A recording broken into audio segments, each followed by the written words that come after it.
Welcome back to the channel here on the Shuffle Squad. I'm PJ, and joining me here, I do have Jake Gearhart, and today we're going to be talking about some new cards for the format, not for World format, but even after World format. There's a lot of cards that are kind of game-breaking, or at least I think they're a little game-breaking, and I want to bring the Doomsday Twitter master on to the show here and talk about the forecast of things to come and see if maybe my thoughts relay with what Jake is talking about. So if you don't know who Jake is, Jake, I'm going to have you give yourself an introduction here.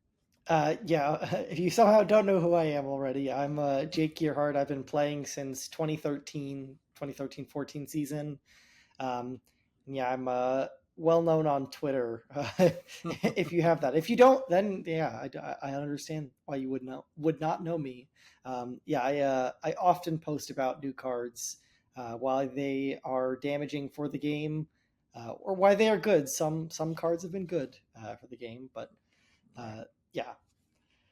Okay. Well, let's kind of get a casual feel here going. We're going to talk about what we're doing in the off season because right now we're obviously in the off season a little bit. So, Jake, what have you been doing in your off season right now, prepping for Worlds here? I guess. Yeah, so it's not really been an off season for me, honestly. I've been playing more Pokemon than I have like the entire rest of the year. Um, most this year, I was just playing on like whenever I go to a tournament. Didn't do too much testing outside of that, except for like new formats, just Right. because I had school to deal with. But uh, Mm-hmm. off school for now, so I'm well into Worlds prep, trying to get in as many games as possible with all the new cards. From Shrouded Fable, because that set's pretty impactful for a small set. Yeah, a couple major new cards, which are making the game a lot more interesting for Worlds. I'll say that Right. much. Yeah. Definitely. And we've seen a couple of those cards, on the channel here. We've kind of built some decks around those. Everybody on the team is getting ready for Worlds. And I know myself, I've been doing a lot of content. Content is kind of key in this downtime, I guess, but also getting ready. There's local challenges and cups starting up in this weekend coming up. And also, the following month, people are trying to get that early championship point lead, and it's getting grindy out here, so it's going to be fun, it's going to be interesting. People already kind of know the format, been playing a lot of online tournaments as well, kind of getting ready to ramp up. We just had the late night invitational finish last week with Cal Connor winning with Snorlax, which is one of my favorite decks, but I haven't been doing as much playing Pokemon as I have been the past few months leading up to it, because for me, I mean, I'm really looking towards post Worlds. I have a wedding during Worlds, unfortunately, so I won't be attending. So it's kind of been enjoying the summer for the first part, and it's nice when you're so focused on a game to take a break every once in a while. And I think that's good for everybody's mental clarity. But we do want to think about some of the newer things to come. So we're going to talk about first the current format. So Jake, why don't you give me your perspective on what you think the current format is doing to the game? Do you think it's good? Do you think it's in a great spot, or maybe not? And then we'll talk a little bit about the potential for the world format. Yeah. So I think the current format where it is, there's a lot of good things and a few bad things. I think uh, I always talk about Iron Hands, so that's like Right. that's the place to start.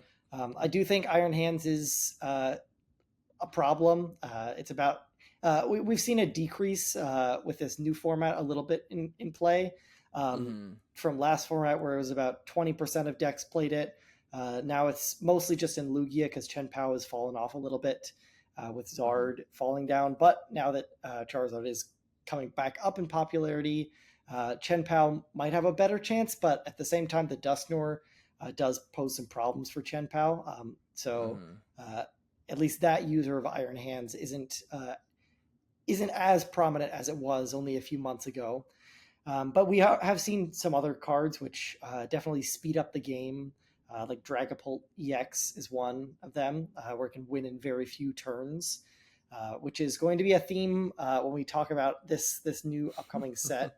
Um, so in general, I think the game is more more interesting when you have to Mm-hmm. play a longer game, Sure. especially when you get into like moving into two hit KOs rather than one hit KOs, because it's a Mm-hmm. lot more challenging to plan out your future turns. If First of all, you're going to need multiple turns to close out the game, but we always know like an ancient boxes versus ancient box matchup isn't the most interesting, and that's because they're just Right. one hit KOing each other every turn. So even though the games Exactly. last a long time, you can pretty clearly see where the game's going from very early Mm-hmm. on. But when you get into sort of two hit KO matchups, like Charizard Mirror from current format without the Dusknoir, it was very like fairly long games because you weren't Mm-hmm. getting uh, like you weren't taking more than a prize card each turn on average, and uh, you had to plan around like Turo's healing, so you could hit into a Charizard, it could get picked up. You'd have to deal with resources, these types of things. Games don't come down to as many like just checkmates on the board. You have to like Mm-hmm. plan around your resources because each turn you need a lot, and you know that you're going to need a lot a few turns from now. So you can try and plan toward these combos when you're going to most likely pull them off. How you can guarantee yourself to pull them off in spots. How you can prevent your opponent from doing so, and that's where I think Pokemon's the most interesting when these types of scenarios play out. When both players are trying to pull things off and prevent their opponents from doing so, Right. and this is happening in the future, not right now. So, like on the current turn, you're not trying to just do a 10 card combo. You're trying to plan for your however many card combo a couple turns from now. Um, Yeah. so I think the game designers have done a little bit better of a job at creating that type of gameplay as of recent. But there are some interesting developments with this new set, which which might change that up a little bit, which I'm not too happy to say.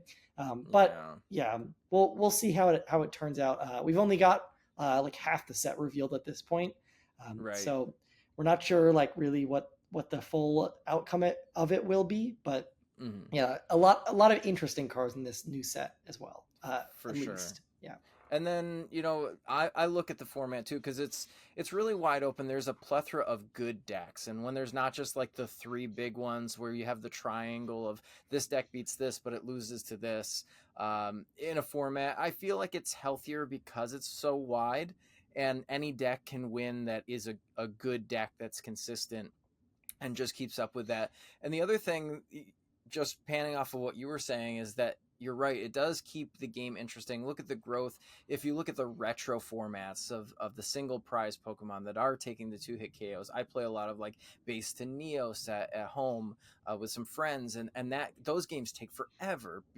I mean, it's interesting gameplay because you are planning out those turns ahead of time. And even the rise in popularity of a format like GLC, that's something that you have single prize attackers a lot of the time. It is a two hit knockout on those single prize, and that's fun. It's fun to play, and it makes the game a little bit more interesting. You don't want to just slam into decks and go fast. I mean, yeah, maybe in a long day at a tournament, you like that type of deck, but it's not necessarily what keeps the game healthy and people engaged and interactive. And another thing with the worlds format, I think that just looking at Dusknoir as a whole from Shrouded Fable, Dusknoir is a disgusting card, and I love that it is a stage two, and even the stage one has that ability.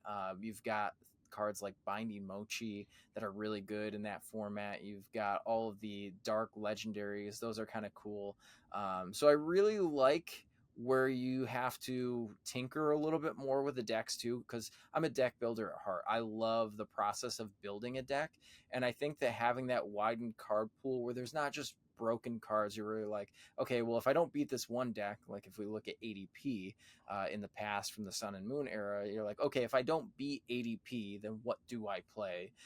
And it's not a format like this where you have to kind of think outside the box. Maybe we get there with Charizard EX, but we'll see how Worlds goes and how that pans out. So, Jake, would you have anything to add to like the Worlds format, maybe to see if the game is going in the right direction just for that mini set, or no? Yeah, so I think Dusknoir is if the game designers want to speed up the game, Dusknoir is how you do it without Mm-hmm. making it unhealthy. Right. Because Dusknoir definitely does change the gameplay a lot. It speeds things up, but it's really easy to make mistakes with. There's lots of situations like because you're sacrificing a prize card, Right. so occasionally you are going to have those explosive starts where Dusknoir just further pushes you ahead. But for the most part, you have to plan ahead a little bit more. You have to think like multiple turns ahead to make sure that taking this prize card, giving this prize card to your opponent, is actually the correct thing to do in this situation, to take this current benefit on the current board state. So Mm-hmm. it's definitely interesting in that way. It also takes commitment. Not every deck can use it. Mm-hmm. Most decks can use like the Dusclops if they want to, the stage one, Right. but the 5 damage counters is not too impactful a lot of the time. There's some like combos you can do with it, with like Iron Valiant and things to get to more Sure. relevant numbers, but that takes a little bit more commitment. So Mm-hmm. the Dusknoir is really getting its place in those evolution decks, which have the resources to get them out. Sure. The extra search cards plus the rare candies to use Dusknoir more efficiently. Um, Mm-hmm. so I think it's beneficial for it to be in those types of decks, and it makes the gameplay it makes the games faster, but it keeps the gameplay pretty interesting. So it's not like a card like Iron Hands where you're just taking an Sure. extra prize card. Um, there's no downside to taking the extra prize card. You don't have to think about whether or not I should attack with Iron Hands. It's just if you can attack with it, great. You're probably winning the game. Um, Mm-hmm. or you're in such a bad spot that it doesn't matter. Whereas Dusknoir is a lot of the time you'll have access to it, but you don't. It's not correct to use it. You might want to save it. You also have to consider your opponent's Dusknoirs, whether or not you should chase them over support Pokemon, those types of things. And also, one of the things I do love about the Dusknoir is that it makes Iono a much more impactful card, Right. because you can snipe down support Pokemon like Bibarel. Mm-hmm. So for like a lot of the game's history, we've had cards like N and Rocket's Admin, and in Right. most of those formats, well, most of the formats with N, there was very limited onboard draw, Mm-hmm. and very extreme ways to shut that off with the Garbutox and Garbodor, which Yeah. ability locks. So you could have a lot of games would like really come down to planning your end game on board to make sure that you were able to survive the end to one, and not taking prize cards when you could avoid them would be a good thing sometimes. Um, Sure. Using boss's orders, back then it was Lysander, to sort of Mm-hmm. tactically go around something so you could avoid knockouts, set damage up for the future and prepare. So Dusknoir like helps move us towards that a little bit more. It doesn't. We're still in a very fast-paced format with a lot of onboard draw, but you can imagine like last format with the Roxanne plus Path to the Peak play that the Giratina V Star decks would do. Those types of plays are a bit more easy, or a bit more possible now, with the Dusknoir to disrupt onboard draw, which I like. Right. Exactly. And I do enjoy that. Myself, I love as a Guardy player. I've been playing a lot of Guardy where you're sniping down with your Screamtail on your opponent's Bibarel and then you're Ionoing them. It just feels so good, because then you can come back from, your board state. Maybe you have 6 prizes and your opponent has taken 2. You can really just come right back from that. And I love the comeback element that we do have in this format. And then, possibly in the world's format too. I think that that's really good, and I haven't seen it in a while. I picked up the game back around the Sun and Moon era, so kind of missed that mid range where N was super popular. But there's still a lot of gameplay. I go back and play retro games with the original iteration of Zoroark GX a lot, and that gameplay was just so much more fun. To just know your outs and use your puzzles of time and things like that, and it was just a lot of fun. But we're looking ahead now, and we want to look at the newer set, which we saw released a few cards. And I'm always paying attention to the Japanese meta, and Toinley on Twitter or X is always posting new card releases from Japan too. So shout out to them for that. We look over at justinbasil.com and we can see a lot of those translated cards too that you can print for proxies. So what we're going to do now is kind of dive down the rabbit hole of Stellar Crown, and that's the upcoming set for the new format. I think that this is even released after the first regional of the 24-25 season, but what can that spell out for how the format's going to go is really what I want to dive deep to.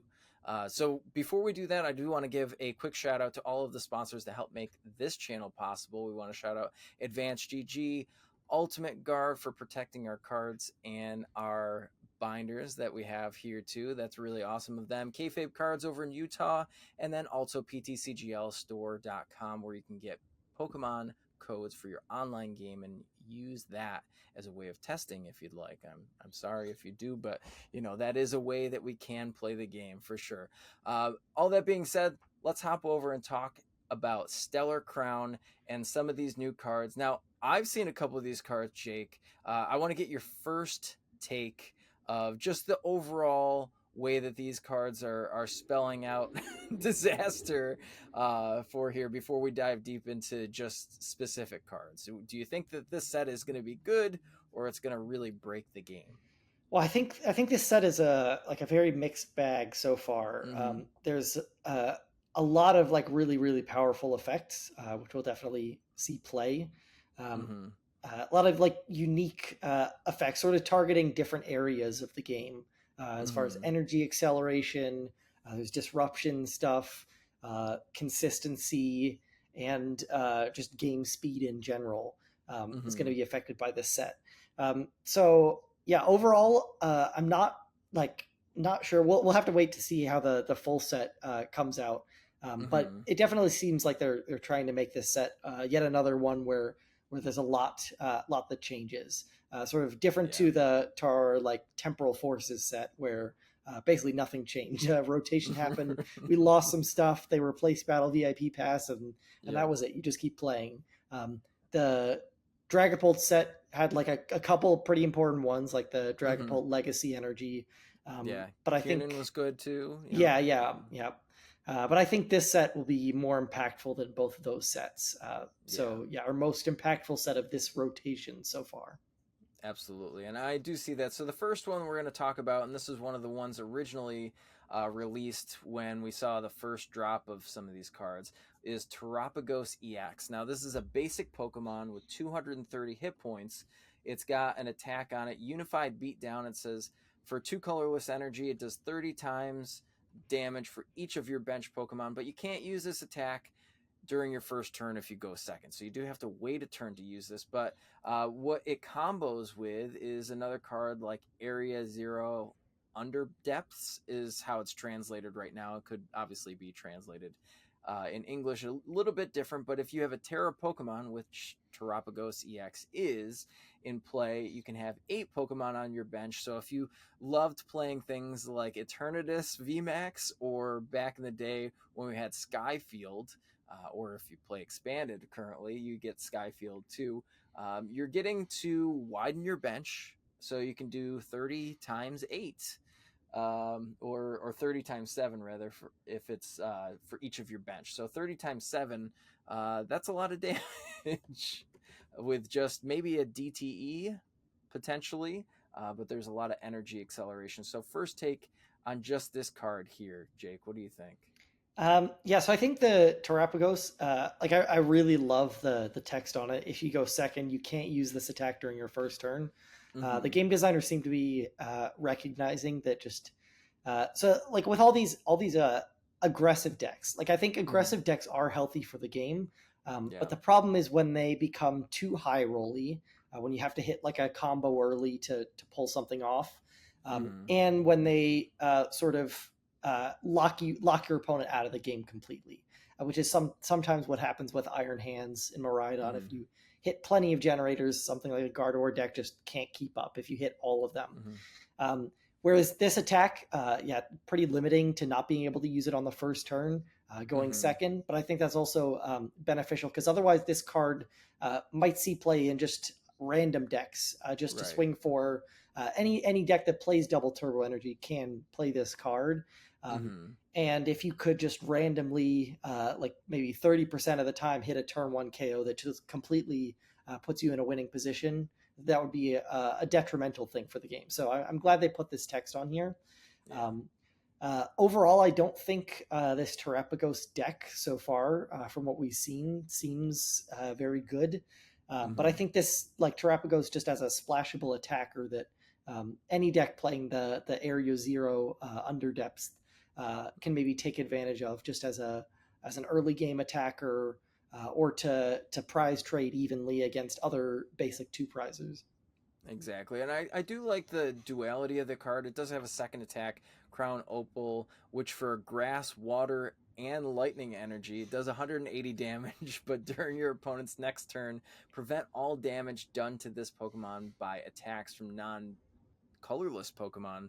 So, I mean, that's pretty good. Obviously, if you can get all three as a committed energy attachment to this Pokemon, you can prevent things like Raging Bolt from attacking you, I suppose. There's not a whole lot of, non colorless basic Pokemon that come to mind. Obviously, we do have Roaring Moon EX, things like that. But basic Pokemon that aren't in Ancient Box really haven't existed so much in this format, but things like Iron Hands is still a relevant card. So yeah, you can do 180 to an Iron Hands, then it can't attack you. So again, we're talking about the energy portion of it. And there's one card that just recently released over in Japan, which I feel like this card is absolutely game breaking, but balanced in the same way, is the Joltik that came out. Now, Joltik's a 30 hit point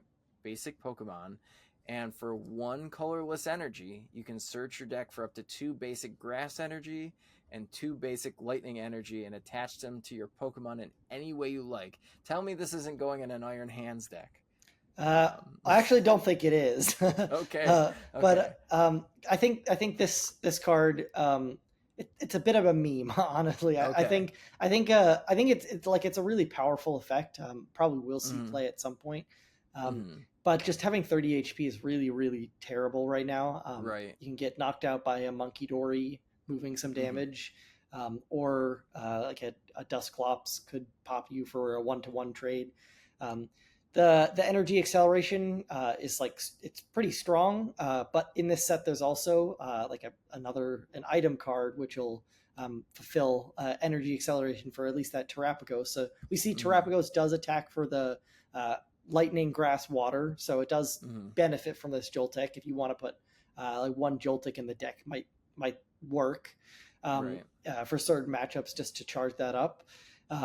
Like I could imagine like the Raging Bolt matchup goes, you just sort of attack with Joltik, power up two Terapagos, and then you're pretty set for the rest of the game. They can knock out one, and then you're just attacking with the other. Yeah. Um, but I do like these effects.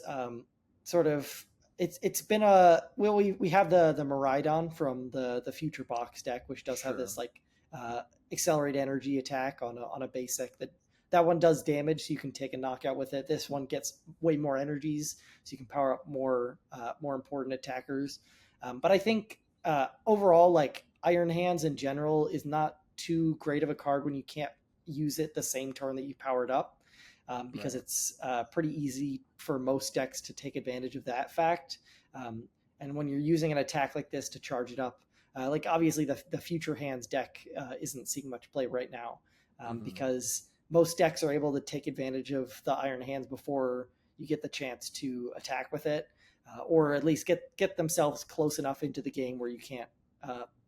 The Iron Hands doesn't sweep you off the board, and if you're Yeah. relying on Joltik for energy acceleration, then it means that you won't have ways to power up a second Iron Hands, which is usually where those Iron Hands decks take the most advantage.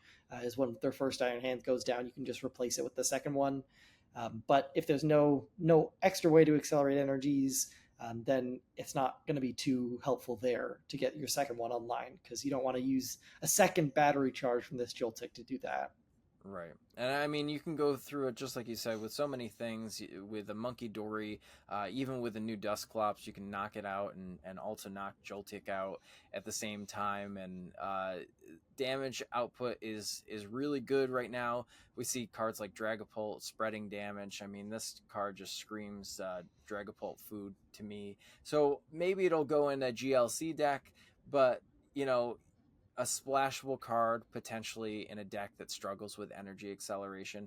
It's not going to be like, okay, I'm going to play 4 Joltik in a deck by any means, but it is really cool. I like the battery charge attack, but I'm kind of in the same mindset as you, Jake. I saw all the hype online. Everyone was excited about it, and then I read 30 HP, and I'm like, oh, maybe not. So that is a card that I think we'll see a little bit of play. But if you're looking at your buy list for this new set, maybe just getting one of those for now and call it a day. The next card I really want to talk about, we're kind of moving over to a colorless type Pokemon, and I think that you and I will both agree on this one. The Noctowl from the new set, and this one has a Jewel Hunt ability that when you play this Pokemon from your hand to evolve one of your Pokemon during your turn, if you have any Terra Pokemon in play, you may search your deck for up to 2 trainer cards, reveal them, and then put them in your hand. So we're basically getting Shady Dealings, in a sense, back, but you just have to have a Terra Pokemon in play. Now, we still have Teal Mask, that's a Terra Pokemon. We have Charizard EX, that's a Terra Pokemon. We even have, obviously, Terapagos EX, that's a Terra Pokemon. So it's almost like they're building the deck for us. Having 2 trainer cards seems pretty good in this format, potentially. Jake, what are your thoughts? Yeah, I think this card is very interesting to Mm-hmm. be in the game. Obviously, we don't have Scoop Up Net, and we don't have the quick shooting in Teleon as well, which was a big part of the Shady Dealings engines Right. from a couple formats ago. So this one's more just to supplement turns where you need to pull off a specific combo. So it's not like a full engine Pokemon. You can't really rely on this for the entire game, because especially when Mm-hmm. you're getting Ionode, you're not going to draw your Noctowl. You don't have a guarantee to do that. I guess you could put the stadium that lets you put a card on top of your deck. You can put your Noctowl on top with that one if you wanted to. There you Um, go. but yeah, once you use this, it's going to be taking up a bench spot, so you're like very encouraged to be playing that the Skyfield reprint, the Area Mm-hmm. Zero card. Um, Mm-hmm. but I think this card will be very interesting thing just to be in the game in general, because when a card like this exists, um, it means you have to search a lot more when you're thinking about what the new archetypes are going to be. Yeah, Mm-hmm. like thinking about new cards in general, you'll have to always consider this as like, is there a possibility for some absurd combo deck which needs to pull off like a 10 card combo? So I Mm-hmm. always like these kinds of cards where they force you to go down each time new cards release, force you to go down like an avenue of exploring, even briefly, just some possibility. Like a card like the Dusknoir does that. Like you search down, is there any crazy combo you can pull off with this Dusknoir? Is there any Mm-hmm. crazy combo you can pull off with this Noctowl? These types of things I think are interesting, and we'll see if there are any. I'm sure that because this card's been printed, the game designers have probably done a thorough search to make sure there isn't anything crazy, but there's always the chance they missed something. Um, Right. yeah, so we'll see. Yeah, it'll be cool, especially maybe if we're kind of going a little bit wider in our bench. The Area Zero card is one that we keep talking about. Now, I think that this is good. Obviously, Tropicos pairs well with that, and this is why that card was printed. I'm thinking of other decks that want a wide board, like Palkia potentially. I also think about Hisuian Zoroark V Star. That's another one that wants like multiple Pokemon on the bench and they want them all damaged. How you're going to do it to 7 Pokemon on the bench plus you're active, I don't know. It seems like it could be funny if somebody can get it to work. But I think Area Zero has some very niche decks that it'll be played in. Do you think that we're going to see a lot of decks just kind of rely on Area Zero, or people that are like, man, I miss Skyfield. I have to have Skyfield as a deck. I feel like this is going to see pretty low amounts of play. What are your thoughts, Jake? Um, well, so as far as Area Zero goes, I think it's always an important card to think about whenever these cards release, where they increase your bench size or decrease it, because Mm-hmm. they double as healing cards, Sure. or like board fixing cards. So Mm-hmm. this one has the potential to do that even a lot more than Collapse Stadium, because you could imagine like setup if you're playing Charizard, for example, Mm-hmm. where you have a Rotom and Luminion in play, and maybe a damaged Charizard as well. You Sure. can play down the area 0, fill up your bench with some Charmanders and Pidgeys, and then Lost Vacuum everything away. Right. So you can take advantage of the card that way, which I think is probably where the card is going to see the most play. Right. We'll see like it in dedicated archetypes like this Terrapagos deck, maybe, and especially Noctowl engine decks. They'll want to have a lot of space on the board Mm-hmm. just to fill all those hoot slots. And also, you don't really care when your opponent bumps the stadium because you're just going to discard your Noctowls, which have already been used. Mm-hmm. Yeah, the card's very flexible in that way, and it's also flexible in the fact that it turns itself off when there's a Terra Pokemon that gets removed from play. Right. So, for example, if you have a situation like that in Charizard where you've got a lot of liabilities on the bench, and you've got like a damaged Charizard that your opponent like basically really has to knock out because otherwise you're just gonna you have your attacker guaranteed. You can basically put your opponent into a position where they can chase down your Rotoms or Luminions now and Mm-hmm. leave your attacker alive, or they can knock out your attacker, but then also in the process get rid of a Terra Pokemon from play, which would make your bench disappear. So they have to kind of worry about that, which makes it that type of interaction pretty interesting. Yeah, and I do like that. I think that maybe more of a niche, like a healing card, like you were saying, that's where we're going to see a little bit more. I could see a couple other decks that maybe even Lugia potentially, if Lugia survives that far. If you put maybe a Terrapagos on your bench plus a Luminion, slap the stadium down. Now you don't have to worry about maybe filling your bench as much and getting those Archeops down and getting things ready. But who knows?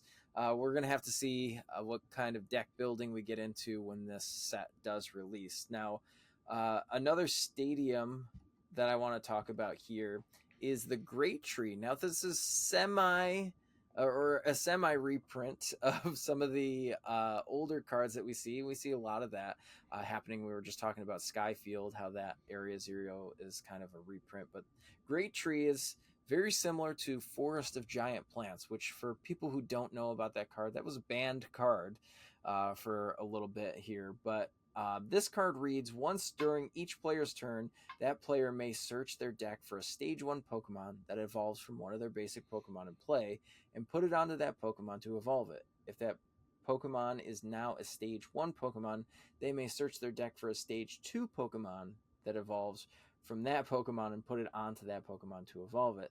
Then that player shuffles their deck.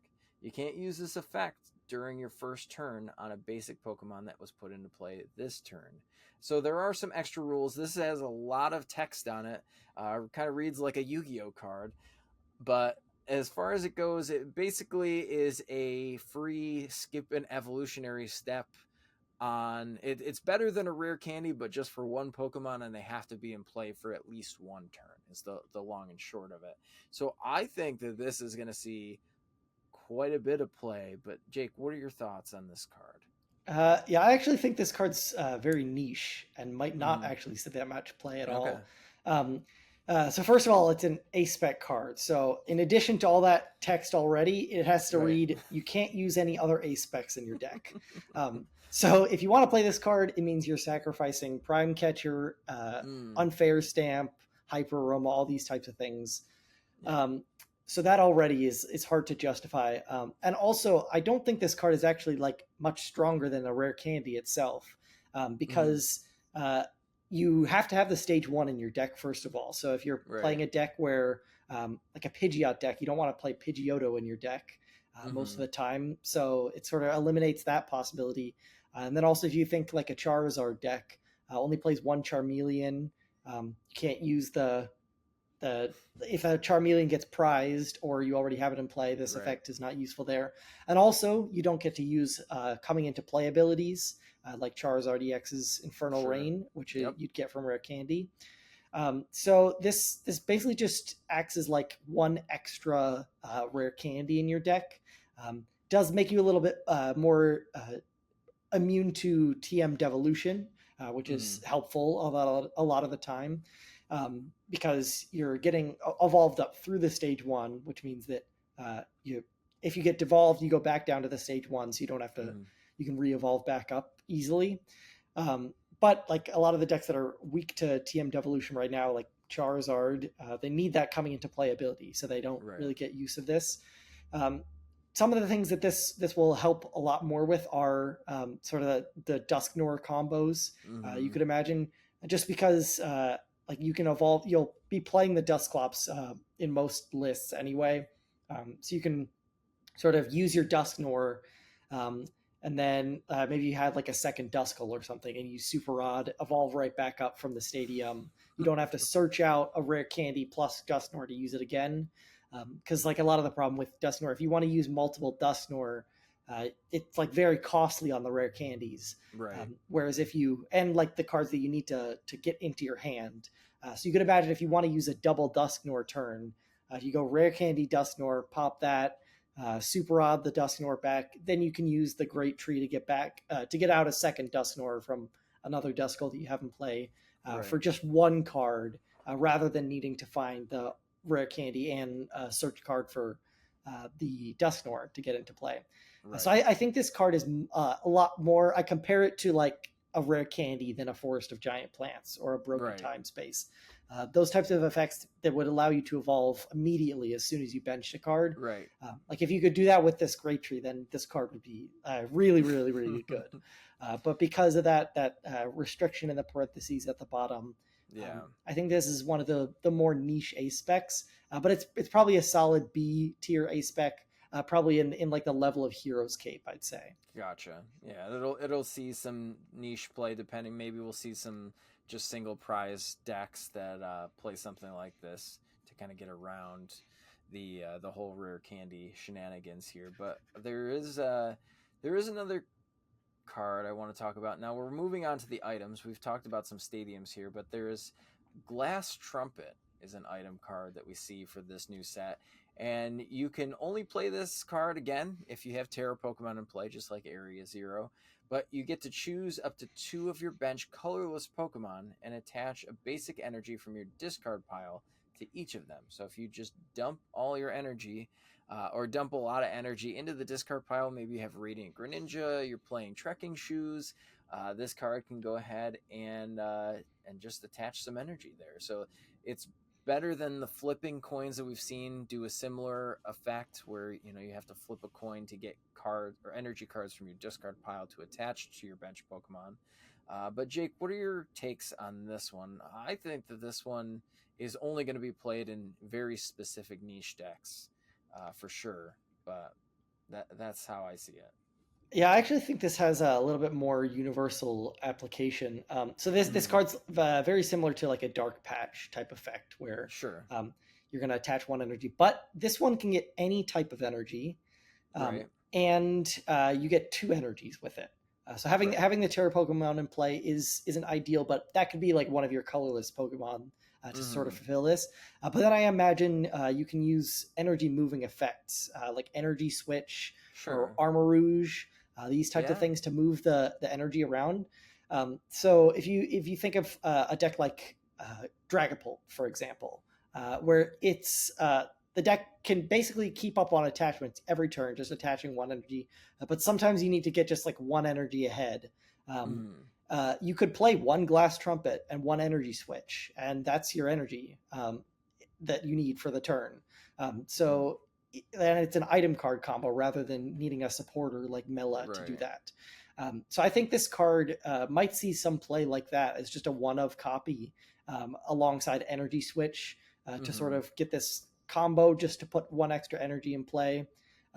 You obviously do need a Terra Pokemon. Well, Dragapult is the Terra if you in that case, and then you can have your Pidgeot as your colorless one, or Pidgeys. So you can Glass Trumpet to a Pidgey, energy switch it up to the Dragapult. So I could definitely see this card seeing play in that sort of case.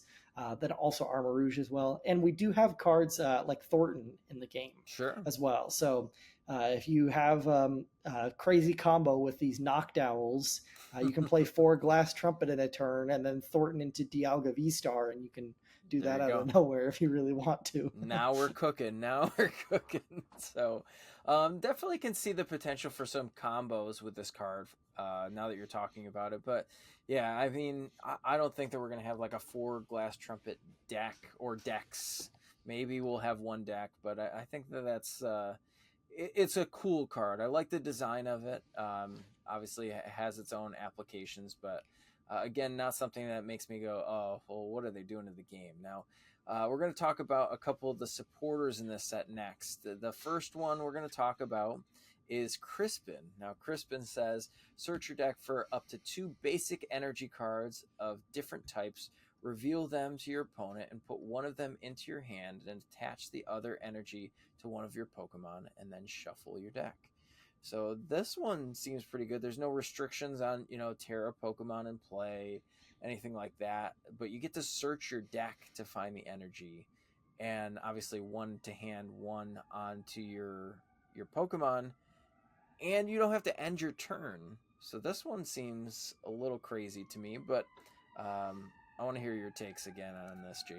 Yeah, so this card, at first, it might seem like really, really powerful, sort of like a Raihan effect. But if you read the text very carefully, Mm-hmm. the you get the first energy out of your deck. It goes to your hand, and you're only allowed to attach the one that's a different type to your Mm-hmm. Pokemon, and the second one. So if you Right. play a deck with only one type of energy, this card does nothing. It just Right. searches your deck for an energy. It's an energy search. So it has to be limited to decks which need to play multiple types of energy. Um, Mm-hmm. and so you could think of something like Dragapult Right. would definitely consider using this card. But there's also combos to get energies in play that do not take supporter cards, like that Glass Trumpet Energy Switch combo I just mentioned. Mm-hmm. Um, you could play Crispin, or you could just Arvin for your Glass Trumpet and then Quick Search for your energy switch, and then you also get a tool if you Right. want to.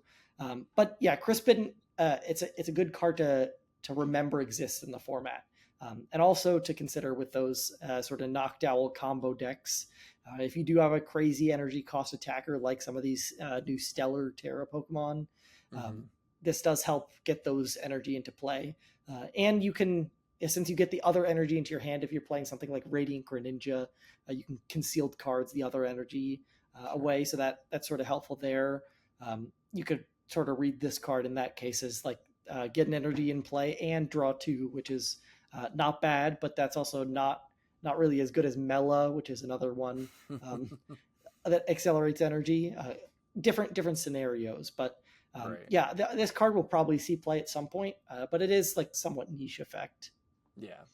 Now, another one I know that you had some opinions on, and this is going to kind of round off what we had released so far, is Brier. Now, Brier, as a supporter, says you can play this card only if your opponent has exactly 2 prize cards remaining, and until the end of this turn, if your opponent's active Pokemon is knocked out by damage from one of your Terra Pokemon's attacks, take one more prize card.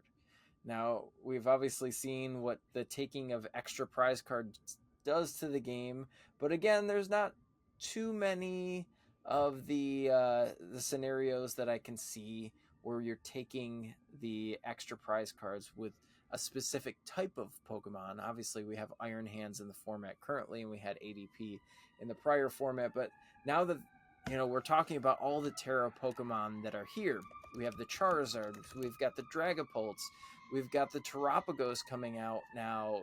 These are big, hard hitting Pokemon that do crazy things already. And now we're saying, okay, well, if your opponent's only got 2 prize cards left, maybe you've got 3, you basically just win the game with your next attack. That's kind of how I'm reading this card. I don't know if this is going to be game ending or making the game speed up to a point where it's unhealthy. What do you think about this, Jake? Yeah, so I think this card has the potential to, from what we've seen so far this set, as long as nothing changes, I think Charizard becomes like an S tier deck. Mm-hmm. Maybe Dragapult as well. But these two decks are like positioned, Charizard especially, extremely well to take advantage of this card Mm-hmm. because of Dusknoir and Dusclops. Right. So yeah, forcing your opponent to like your opponent would naturally want to take 2 prize cards in a row against most of these decks. But even if they do avoid it, you can use the Dusclops to forcibly put them back onto the even number of prize cards. So you can imagine like just a Charizard deck. You both tied at 4 prize cards. Mm-hmm. I take a knockout going into your turn, taking 4 prize cards.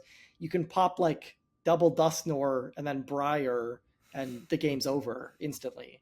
Um, Charizard goes down from, because if you use like 2 Dusknoir, you can at least take Right. 1 prize card with that, or double Dusclops. You go Dusclops Yep. 50 somewhere, another Dusclops 50 another place. Take a prize card. Charizard's now at 3, and then you do Charizard's at 3. The opponent's at 2. You play a Brier, and then you take 3 prize cards with your Burning Darkness, and so you completely skip over. So something like a deck like Raging Bolt probably stands like no chance against a Charizard with this card. um, yeah, with Dusknoirs just being able to knock out one Pokemon. You could even do like the Squawk abilities in play. Dusknoir plus Dusclops, knock out the Squawk ability.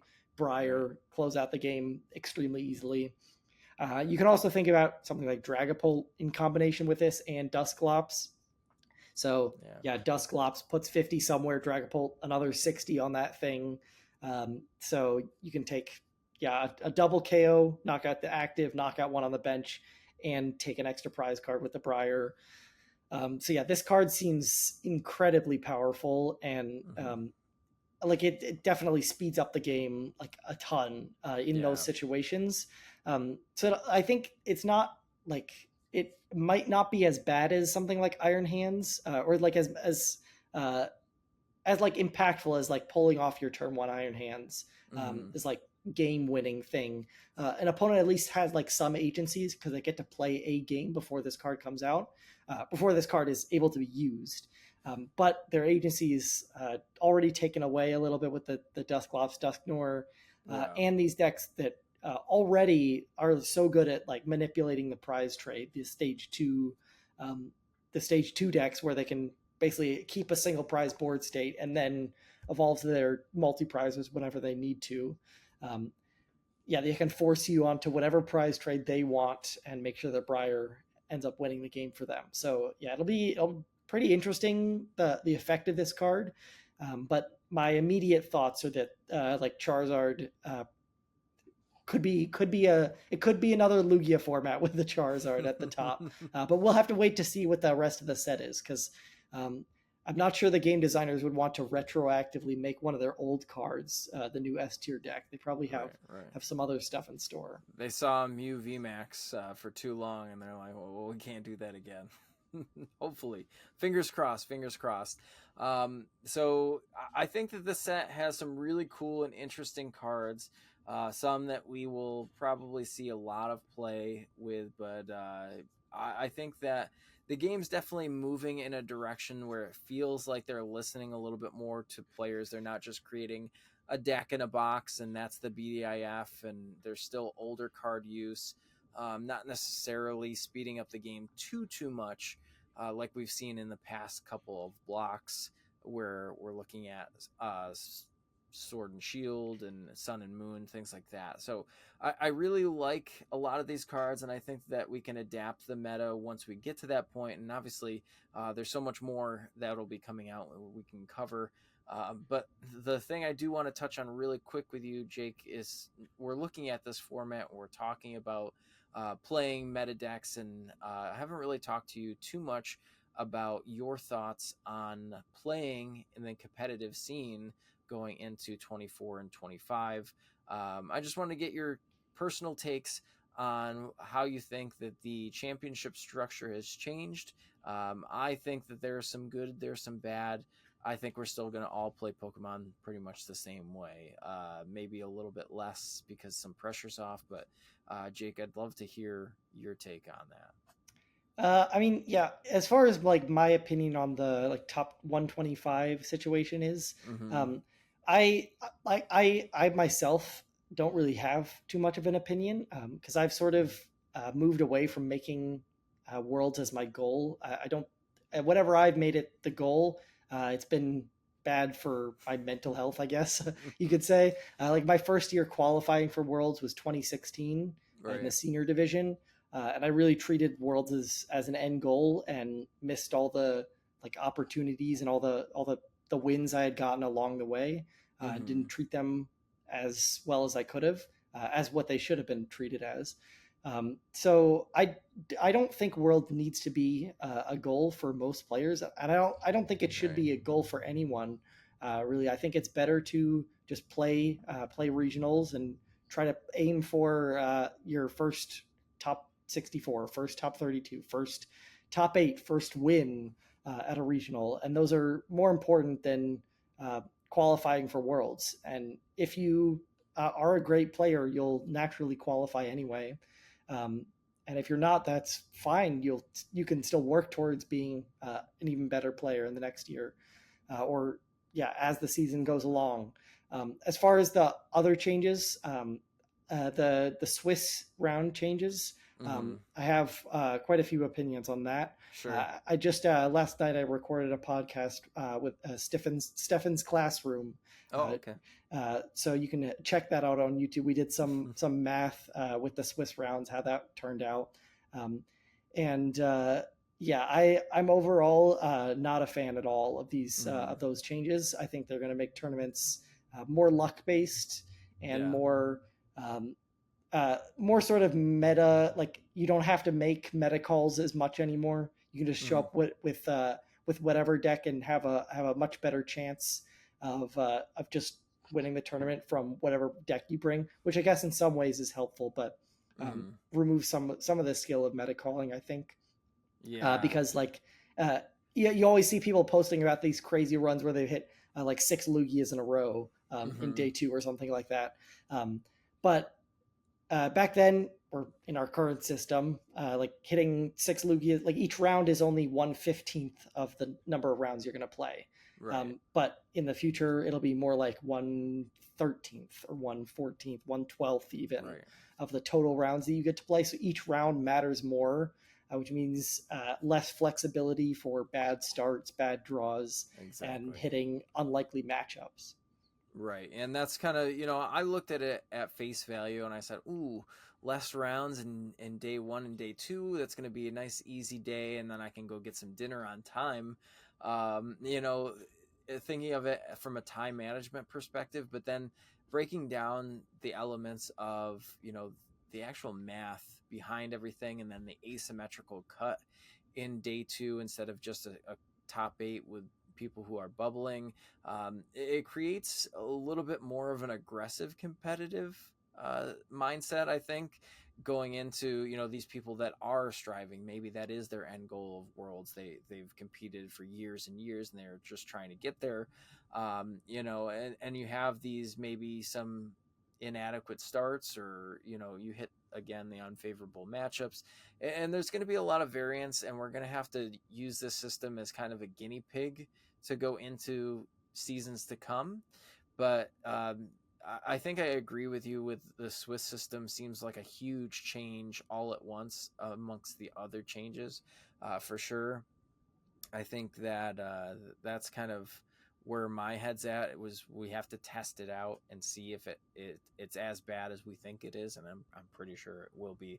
But aside from that, the BFLs of locals have always changed from season to season, and now we're at a BFL of 4, which seems like it's a little bit less pressure. And like you were talking about, maybe Worlds isn't everybody's goal. Uh, a lot more casual players, I feel like, will have the legs to just go play Pokemon, because there's not necessarily CP grinders at every one of these cups for the entirety of the season. They're just trying to get, maybe their 4 wins and so on and so forth. There are people that already have their 4 wins. They're just there because they love Pokemon. They love the game and they just want to play. So do you think that that's kind of the right mindset to have with these BFLs, or what take do you have on there? Yeah, so the BFLs, it's very hard to tell how they'll actually play out. I think Mm-hmm. reducing them was a positive thing overall, Mm-hmm. if they're moving to the top 125 system. But it really only matters for those players playing for the top 125.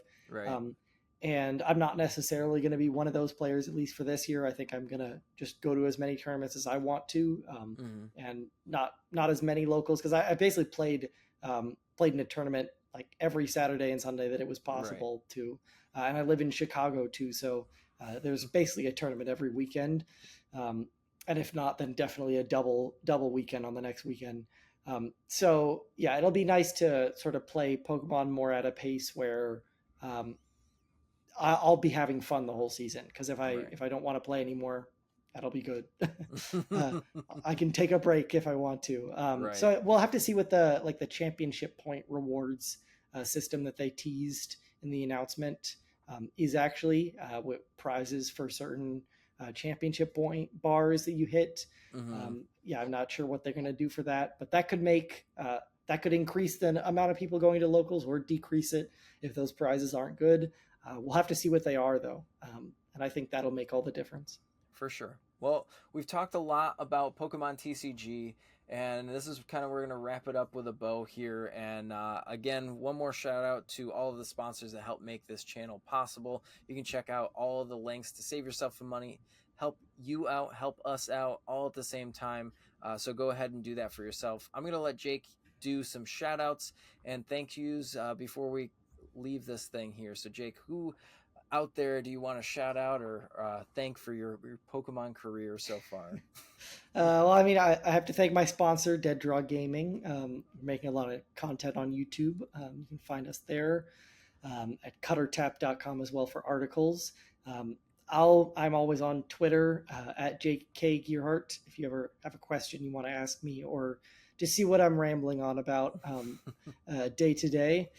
I think that's about it, though. Yeah. All right. Awesome. And as always, shout out to the Shuffle Squad and everything that makes us possible going into the next season strong. So you will see us out there at all those regional events. Make sure to stop by and say hi. But for now, you can catch us next time here on the Shuffle Squad. Want to support the Shuffle Squad? Be sure to check out all of our sponsors in the description to pick up Pokemon TCG singles, sealed, and PTCG live codes.